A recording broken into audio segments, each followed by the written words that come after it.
welcome back. Many adults turn to a chiropractor for back pain or neck pain, but there is a new breed of doctors specializing in pediatric chiropractic. Dr. Bruhl is one of those who has completed a special certification to work with children. He joins us now. Thanks for being here. Thank you. Obviously, you're not treating these children, all these children for back pain and neck pain. What are you treating children for? Well, primarily one of the major things that people bring their children in for is primarily treating actually otitis media, ear infections. But typically parents will also bring their children in for just general wellness type of care.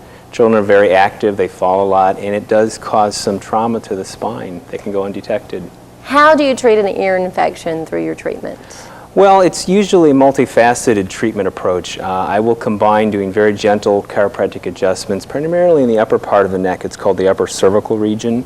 I'll also combine a nutritional approach where we try to take children off foods that might be causing excess mucus production.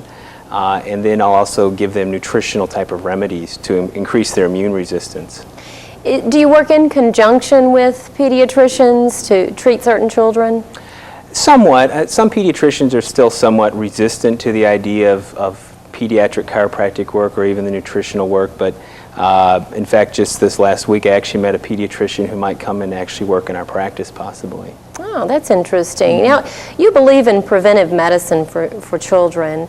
How so? Tell us about that. Well, I primarily find that in general with a lot of children we probably wait too long until they have very gross symptoms and we end up over-medicating them. And I believe that if we feed our children the right way and we pay attention to general health habits, for example, something as simple as putting a hat on a child when they go outside in the cold weather can make a big difference. So I try to teach parents preventative types of things to do. You're not a firm believer of giving our children Tylenol, Motrin every time they have a slight fever, are you? No, I'm not. I find that generally speaking, our fever, for example, is the body's attempt to help itself.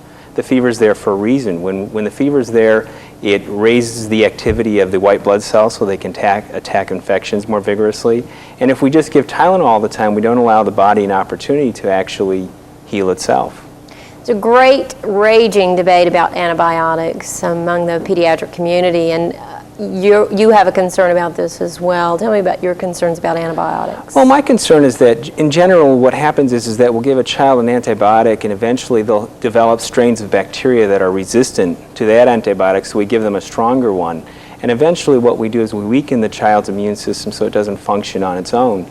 And in fact, there's an excellent book about this. I know we had spoken about it. It's called Beyond Antibiotics. And this book is full of information that parents can use to avoid always going to an antibiotic all the time for an infection type of problem.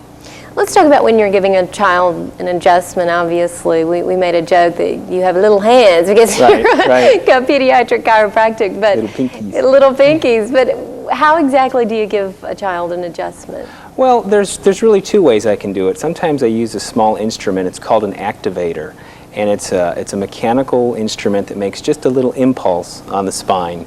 So there isn't any cracking or anything like that. A lot of people would have that fear that their child's neck is going to be cracked or something. Sometimes I'll make very small manual types of adjustments with my hands, and there might be little popping movements, but usually that's reserved for older children, some of the adolescents that I treat or children that are in that 8 to 10 year age range. Right. Very interesting. Dr. Bruhl, thanks so much for joining us today. Thank you.